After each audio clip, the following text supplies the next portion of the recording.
Welcome to our volunteer management training. We're going to touch on some tips and tools to help you deal with managing your volunteers and using the 9 Health Fair website. Since volunteers started signing up on the 9 Health Fair website on February 1st, we need to check back and see how many volunteers have signed up for our fair. We need to go to the 9 Health Fair website, click on the home page, click on Community Fairs, Site Leader Login, and then it'll take us to the volunteer list on the dashboard. We need to call or email each of the volunteers as soon as possible and check back on the site every few days just to make sure that there aren't any more new volunteers. And it's really important to interview all volunteers via email or phone to make sure they're actually qualified for the positions that they're requesting. There's a great online resource guide in the dashboard that has lists of questions to ask for medical and non-medical people. Don't you have to also check the credentials for the medical volunteers? Yes, that's a great point. So there are steps to follow to check state websites to make sure everybody's licenses and certifications are up to date. This includes people like EMTs, paramedics, doctors, nurses, things like that. On the dashboard there are instructions and links to the website. Communication is very important with volunteers. The best way to maintain this communication is a handy feature where you can actually export all of the contacts and their information to Microsoft Excel. So I can copy and paste the email addresses without having to type each one into the email? Yes, it saves a lot of time. The online resource guide even has sample emails, so you don't have to reinvent the wheel every time you want to contact your volunteers. We recommend contacting them either every other week or monthly. It's also important to send the information about their individual stations ahead of time and make sure they complete the station training prior to when they show up for the fair. What about day of fair things like food? Several weeks out from the fair is the best time to start organizing the food and talking to businesses to try to get donations. Many businesses will donate free food to your fair and that you can pick up the day of the fair or even the night before, but you have to arrange this ahead of time. Try to get snacks for volunteers during the fair. Many volunteers probably also appreciate a light lunch after the fair ends as a thank you for their time. Yes. So how is my site supposed to know how many volunteers we're supposed to have? We need to look at the screenings that we're offering and then look at how many medical and non-medical volunteers each of those screenings requires. We also need to make sure that we have enough ambassadors that are going to then welcome our participants and guide them through our fair. Have you watched the ambassador training video on the 9 Health Fair website? I have, and I found it to be really helpful. Yes, I have watched it, and there's actually a lot of other helpful training videos on there too on other subjects.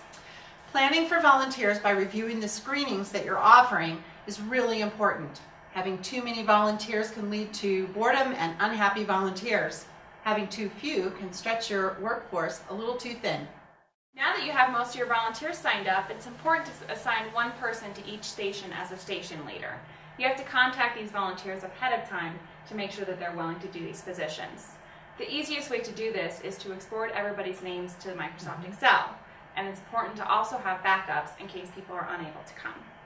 And many station leaders find it helpful to have a short training ahead of time from the fair so they know what their duties are going to be. It's important to send confirmation emails to every volunteer to make sure that they are still planning on coming. And all the protocols are available as PDFs, so you can also send these to the volunteers so they can read the protocols ahead of time.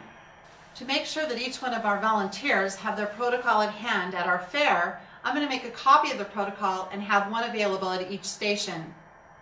We should also have a copy of the most up-to-date volunteer list with their assignments when they check in. I'm going to have an alpha and an assignment list to hand out so that our volunteers will be easy to find when they check in. Have we thought about having the medical volunteers check in at a different table from the non-medical? This might save time in the morning and get the medical volunteers to their stations faster. Good idea. We'll make sure that our volunteer check-in location is well away from our participant registration area, and also that our station leaders and volunteer check-in volunteers are in place before all other volunteers arrive. They should be in place by 5:30, but the regular volunteers need to arrive by 6. Maybe we should have an ambassador come early as well to greet our volunteers as they arrive. That's a great idea. Some volunteers see the fairs on the news, since 9 News does such great publicity for us, and they're considered walk-ins. Try to have a separate check-in table for these volunteers because they're going to have to fill out all the forms that the volunteers who signed up before have already filled out. Once everybody has checked in, you can assign these walk-ins to stations, so then you know where the holes are. Try to have a floater go around and give everybody a break so people don't get too tired. And I think it's also a great idea to have each station leader give a quick refresher once all the volunteers show up, so that way people can remember exactly what their protocol is. And they will also need to train all of the walk-ins. And if your site is easily organizable into zones, it's a good idea to assign a zone manager for each zone, so that person can be in charge if there's any problems. Make sure to leave their phone number at each station so you can save time instead of having to walk around and find them. What about the volunteer appreciation certificates? Does 9 Health Fair fill those out for us? No, 9 Health Fair gives us the blank ones, and each site has to fill them out with the volunteers' names. The people who run the check-in tables are good people to assign this task to. And then once they finish that, then they can be floaters to give people breaks as needed. Can I save time by filling out the blanks in advance?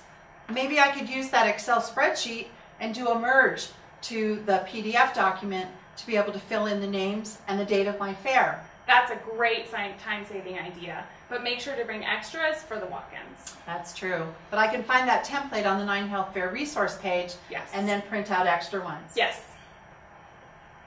We need to make sure that all of our volunteers feel appreciated even after our fair. We want them to come back next year. I'll send them thank you notes and either handwrite them or email them if I have their email address. I'll also go through the volunteer registration lists to make sure that we have a complete list of all their contact information. If we do have walk-in volunteers, we'll need to make sure that we have added them to our list for next year. The website has a great volunteer management toolbox. These are great resources for your volunteer coordinator. There is a timeline of tasks, a checklist with step-by-step instructions to check off, and a list of questions to interview volunteers with that we mentioned earlier. Sample emails are important. To find these, you're going to log in and go to the resource list, volunteer manager resources, and sample email templates. There's also a template for a contact number card to leave at each station. These are for your main coordinators and your zone managers if you have those. And there's a great document called How to Manage Volunteers. This includes instructions for how to assign volunteers to a station in the web portal and how to turn off volunteer sign up and other important things like that. Key points to remember. Maintain your communication with your volunteers. Keep them engaged. Provide training for all of your volunteers. Ensure that they have a copy of their protocol for day of fair, and put a copy of the protocol in their station, which ensures better customer service on day of fair. Use the volunteer management toolkit. And lastly, contact the web team. They can be reached at 9healthfairwebteam@gmail.com. Thank you for participating in our volunteer management training. We hope you found it useful. And remember to have fun.